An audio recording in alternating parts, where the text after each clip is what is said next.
Welcome listeners, this is Radio Sensacion. Audio cassette tape hiss, worn stereo broadcast, frequency drifting slightly. Announcer, Raul Martinez, voice grave, and dripping with that distinct mid-negative 1990 SAM radio static. Son las dos con 45 minutos de la madrugada. You're tuned to Radio Sensacion 1030 on your AM dial, broadcasting live from downtown Puebla de Zaragoza. If you're just joining us on this unusually warm night for mid-October, or rather early November, let me tell you, don't bother going back to sleep. Because the switchboard here at the station hasn't stopped blinking for the last hour, and the reports coming in from the Carretera Federal are frankly defying every rule in the book. We're getting call after call from motorists stranded near the foothills of Popocatépetl and all the way down toward Cholula. Let's go straight to the line. Roberto, you're on the air from Amalucan. What are you seeing out there?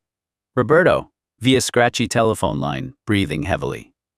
Licenciado, look, I thought I was losing my mind or that the mezcal from last night was catching up to me. I was driving the truck back from the textile mills, right by the bypass near the pyramids, and the sky, Carajo, the sky just went dead silent. No dogs barking, nothing. And then these three things, I swear to God on the Virgin, Raul, they weren't planes, they dropped out of the clouds over the volcano. They're hovering. They're shaped like massive discs, completely silent, and they've got these amber rings spinning underneath them.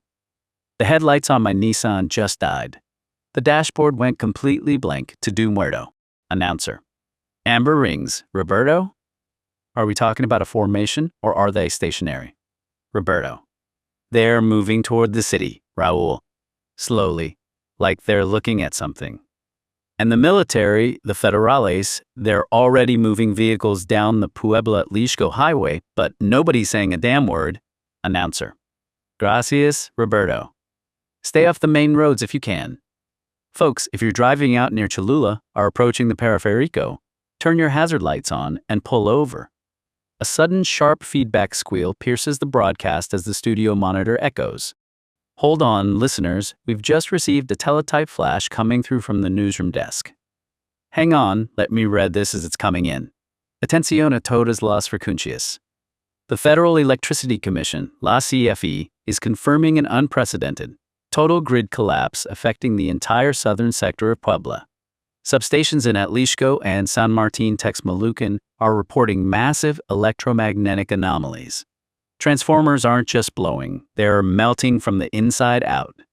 And from the air traffic control tower at Hermano Cerdán International Airport, we've just got word off the record from an air traffic controller, who refuses to give his name. Radar tracks show multiple unidentified targets, descending at speeds exceeding Mach 4, coming to a dead, instantaneous halt over the urban sprawl. No sonic boom. Just an absolute, crushing wall of silence. The background noise shifts. The sound of distant, muffled sirens bleeds through the open studio microphone, blending with the hum of vintage analog mixing boards. If you're listening in San Pedro, if you're looking out your window toward the volcanoes right now, look up. The red lights on the television towers aren't the only things in the sky anymore.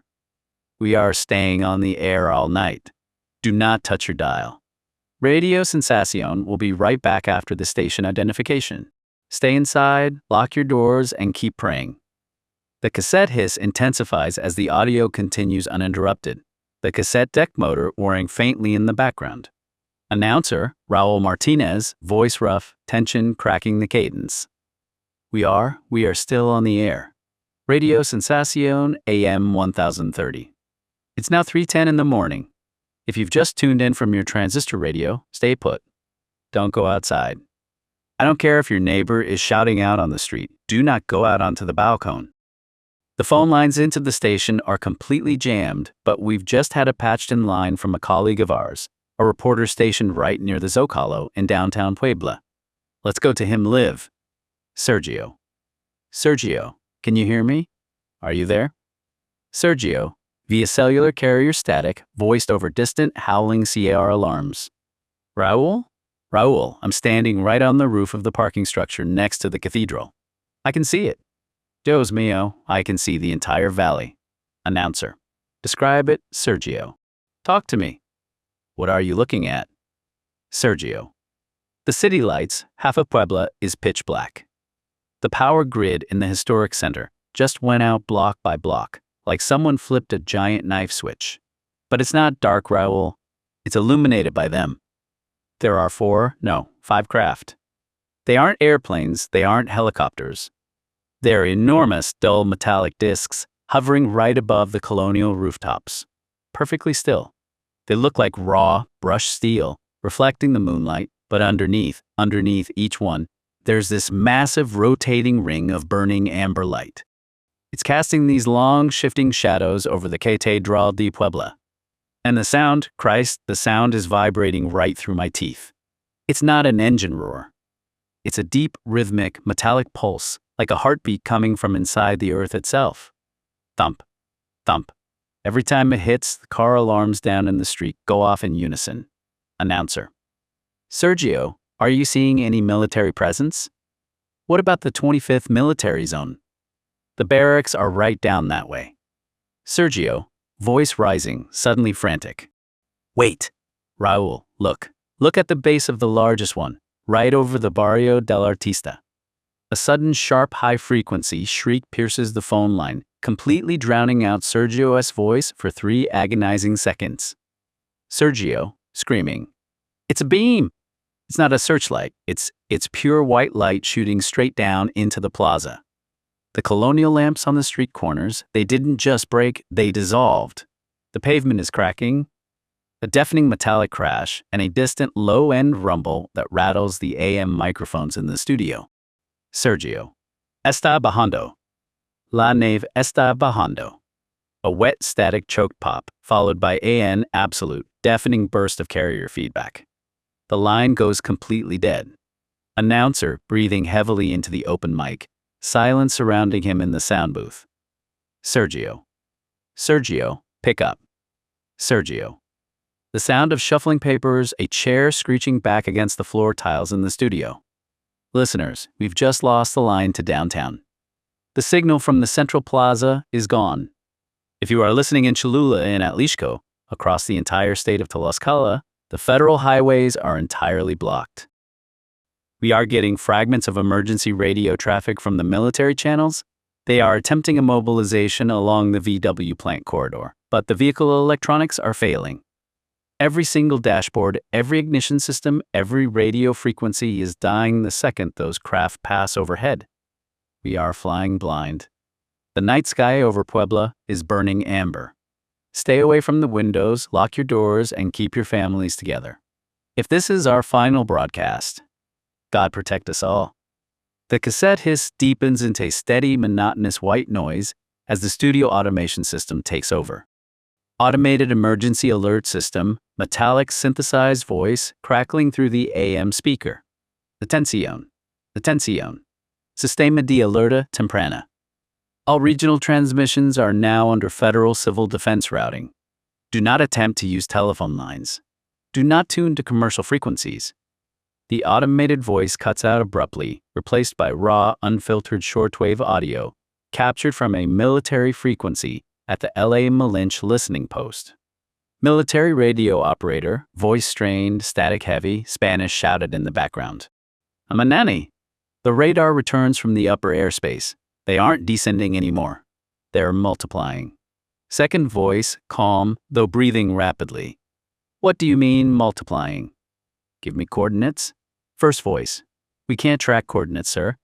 The telemetry screens are completely saturated. The primary disk over the city center, it's splitting. No, not splitting, redeploying. There are smaller units peeling off from the primary hull, dropping lower into the urban grid. They're moving systematically along the avenues. Calzada Zavalida, Boulevard 5 de Mayo, every major corridor is being mapped out. Second voice. Where is the 25th Zone garrison? Report on the mobile units. First voice. They tried to deploy the Panhard armored cars toward the historic center 10 minutes ago. Todos muertos. Wait, no, not dead, the electronics. The diesel engines didn't just stall out.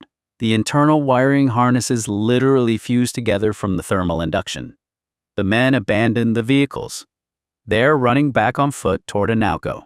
But A sharp metallic drone begins to build in the background of the transmission, a LOW sinister hum that vibrates at a frequency causing the transmitter to distort. First voice, pulsing with terror. Sir, one of the smaller units is directly above the command post roof.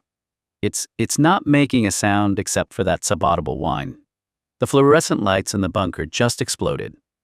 The air smells like ozone and burnt copper. Second voice. Get away from the window, soldier. First voice. Dios mío, la luz. A deafening, white-hot electrical discharge shatters the shortwave feed, replaced by an intense, high-pitched squeal that rapidly decays into hollow, ragged feedback. The tape hiss returns, accompanied by the distinct sound of rattling window panes in the empty studio as a vast, unseen pressure wave sweeps across the valley of Puebla. End of recording. Welcome back to the Paranormal State, Washington, and UFO UAP. With Makāula Nakae, a lifelong experiencer and ET contactee since 1990. Today's episode? Early 1990s Puebla Flap, Puebla, Mexico. The Puebla Flap and the Mexican UFO Wave of the early 1990s. Anatomy of the Puebla Flap, geophysical stress, mass media, and the 1990s Mexican UAP Wave. The early 1990s wave of anomalous aerial phenomena in Mexico, anchored by the state of Puebla, Tlaxcala, and the Valley of Mexico, stands as one of the most intense, visually documented, and sociologically transformative episodes in modern ufology. Moving far beyond isolated sightings or ambiguous lights in rural skies, the Puebla Flap presented a complex web of structured craft, physical electromagnetic interference, and deep connections to the seismic and volcanic heartbeat of central Mexico. An exhaustive examination of this era reveals the multi-dimensional factors that turned Puebla into an active laboratory for close encounters. The operational landscape of the Puebla Wave comprised a coherent, highly localized pattern of physical encounters that challenged conventional aerodynamics and electrical engineering across three defining pillars. Sightings heavily clustered around the corridors, flanking Popocatépetl, El Popo, and its dormant sister peak, Iztaccíhuatl. As Popocatépetl began showing signs of renewed tectonic and magmatic awakening in the early 1990s, local municipalities such as Atlixco, Cholula, and the rural outskirts bordering the volcano became ground zero. Observers frequently watched glowing objects seemingly enter, exit, or station themselves directly above the volcanic plume and jagged crater rims. Geologically, the region is a complex intersection of tectonic subduction and faulting. The extreme pressures grinding deep within the Earth's crust during the seismic awakening generated intense regional piezoelectric and geomagnetic shifts. Whether interpreted as Earth-generated plasma lights or as intelligent operators, utilizing geologically active zones as navigational beacons or energy taps, the landscape itself acted as a catalyst for the wave. Unlike remote desert flaps in the United States, Puebla sightings bridged agricultural isolation with bustling provincial towns. Craft were reported hovering silently over cornfields, rural highways, and municipal outskirts, ensuring witnesses came from every socioeconomic background, from campesinos to local law enforcement. Massive structured formations were routinely witnessed simultaneously by hundreds or thousands of residents across both rural farming cooperatives, ejidos, and densely populated suburban outskirts. The flight characteristics defied every known parameter of 20th century aviation, creating profound psychological shock. Eyewitnesses describing massive, bus-sized objects hovering mere dozens of meters above them noted an eerie, total absence of sound. No jet engine whine, no propeller thrum, no turbine roar, and crucially, no rotor wash or downforce displacing crops or dust on the ground below. While classic discs, ovals, and sharp triangles were frequently cataloged, witnesses emphasized these were not rigid, bolted metallic hulls of terrestrial manufacture. Instead, many craft exhibited a dynamic incandescent internal luminescence, a lava lamp texture, or swirling fluid plasma that seemed to morph, shift colors rapidly, from blinding white to molten amber and electric blue, and pulse with an inner energy source rather than reflecting external light. Ground and air witnesses watched these objects execute maneuvers that would instantly disintegrate conventional aircraft or crush human pilots via extreme G forces, hovering motionless in high winds only to accelerate instantaneously to hypersonic speeds at right angles without a turning radius. Elevating the flap from folklore to physical reality, low-flying craft caused complete vehicular shutdowns along rural highways at night. Car and truck engines sputtered and died instantaneously as electrical ignition systems short-circuited, headlights blew out, dashboard gauges spun wildly or went pitch black. And manual restarts were impossible until the object moved away. The electromagnetic footprint extended far beyond individual vehicles. Entire rural villages and municipal sectors beneath flight paths experienced sudden, inexplicable power grid drops. Transformers blew out in synchronized bursts, streetlights flickered and died, and local radio and television broadcasts suffered heavy static interference whenever structured craft hovered close to residential grids. These incursions demonstrated that the phenomena were physically present in our space-time continuum, generating powerful localized magnetic and electrostatic fields, capable of interacting directly with copper wiring, silicon microchips, and internal combustion engines. The Puebla Wave unfolded live in front of the camera lens, driven by the democratization of consumer recording technology and a radical shift in mainstream journalism.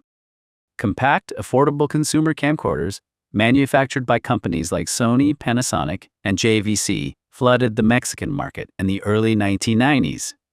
For the first time in history, working-class families, night-shift taxi drivers, local police officers, and rural farmers carried high-mobility video recording devices as part of everyday life.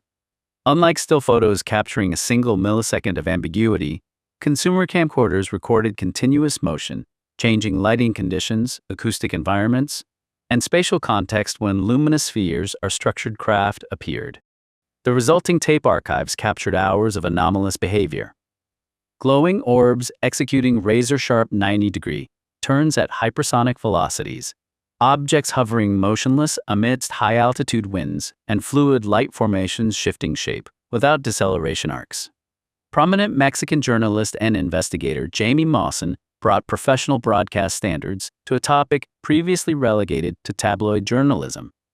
Drawing on his background covering hard-hitting social documentaries on Televisa, such as Contrapunto, 60 Minutes Mexico. Through dedicated television specials and regular segments, Jaime Maussan in Forma Los Expedientes Secretos, Maussan broadcast raw civilian footage directly into millions of Mexican living rooms, treating witnesses, policemen, engineers, and civic leaders with intellectual dignity and journalistic seriousness rather than ridicule. The broadcasts acted as a cultural catalyst, transforming skywatching from an isolated private hobby into a massive collective movement, where thousands of citizens scan the skies nightly. Organizations and independent researchers from the United States, Europe, and Latin America requested master tapes from the Puebla Flap, subjecting them to rigorous optical, digital, and physical analysis to rule out common hoaxes, double exposures, insect interference, or weather balloons. Prominent analysts and optical physicists confirmed that a significant percentage of the Puebla and central Mexican footage displayed characteristics inconsistent with known CGI technology of the era, or physical fabrications interacting with real-world atmospheric conditions, casting actual illumination onto clouds and terrain, and generating verifiable electromagnetic disturbances. The fervor was galvanized by the July 11, 1991 total solar eclipse over Mexico City, during which millions of citizens and live television broadcasts captured luminous objects darting across the obscured sun, priming the public consciousness. Puebla served as a keynote in a massive high-strangeness wave that saturated the central Mexican plateau, deeply tied to neighboring Morelos and the mystical enclave of Tepoztlan. Flanked by sheer cliff faces and dominated by the sacred mountain of El Tepostico, housing an ancient pre-Hispanic pyramid, Tepoztlan became world-famous in the early 1990s due to the extraordinary experiences of local resident and photographer Carlos Diaz. Diaz captured some of the most famous photographs and video footage in ufological history, documenting glowing, translucent orange craft operating in wooded canyons that appeared constructed of a ribbed, organic light mercs rather than solid metal. Diaz claimed direct physical and telepathic interactions with the intelligences operating these craft, entering inside luminous chambers and experiencing transdimensional shifts in perspective, permanently linking the wave to profound interdimensional and consciousness-based contact.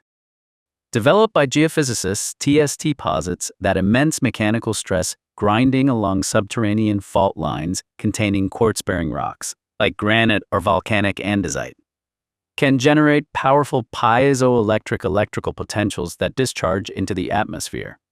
Proponents suggest many nocturnal lights and glowing spheres were natural, Earth-generated plasmoids, floating balls of ionized gas driven upward by underground electromagnetic fields, explaining silent hovering and EMI without requiring extraterrestrial intelligence.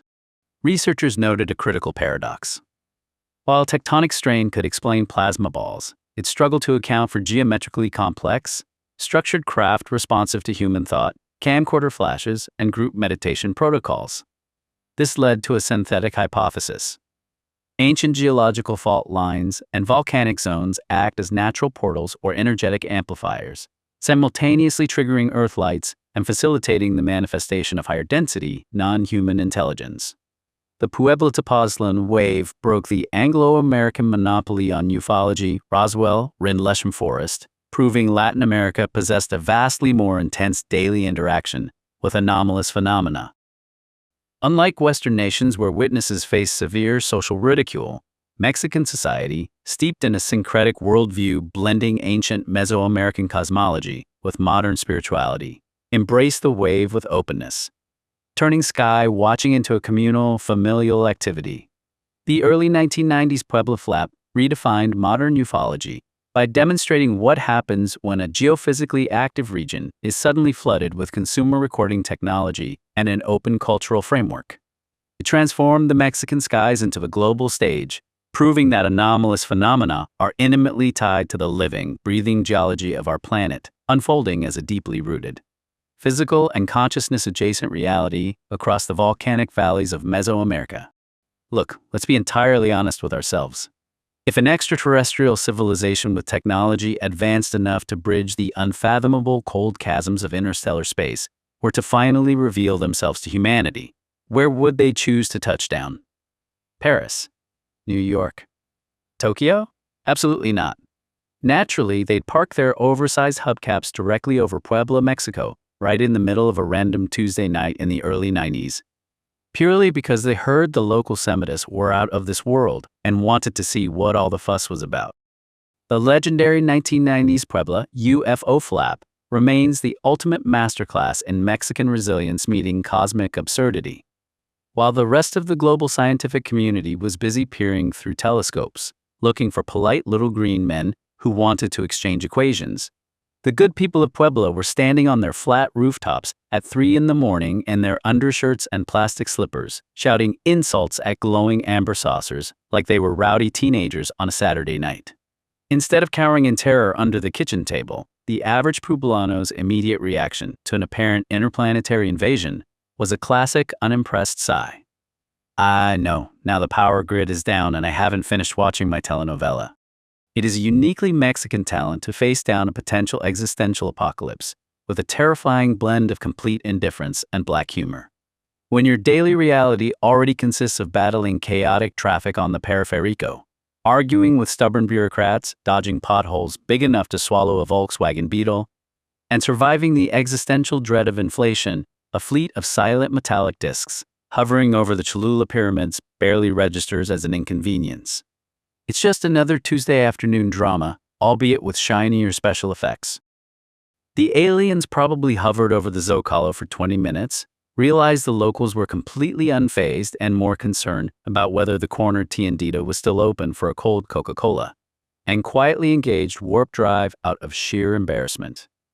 At the end of the day, the Puebla UFO Flap taught us a profound truth about human nature. You can throw all the multi-dimensional physics, advanced propulsion systems, and terrifying imperialist threats you want at humanity, but you will never truly conquer a population that has already survived decades of peso devaluations, questionable street food, and terrible public transit. If the cosmos ever decides to formally invade us, they're going to find out the hard way that Mexicans don't panic. They just pull up a plastic chair, grab a bag of churros, and start taking bets on which saucer is going to break down first. To be continued. Watch and listen. Watch the cinematic video trailer. Listen to the full podcast now. Explore the archive Cosmic Awakening Volume 1, 1991, Peru, Journey into the Unknown. Sacred Valley of the Incas. Volume 2, Ascension 2012, The Golden Alchemy. Part 3, The First Contact and the Paranormal State. Join the journey. New episodes drop periodically. Each chapter delivers a tight, hyper-focused 10 to 30-minute exploration into the evolution of ufology, perfect for your daily plunge into decoding hidden messages from outer space, designed to raise awareness and foster human evolution. Subscribe to support your inner development. Thumbs up to help push our channel through the algorithm. Comment below. Share your thoughts on today's episode.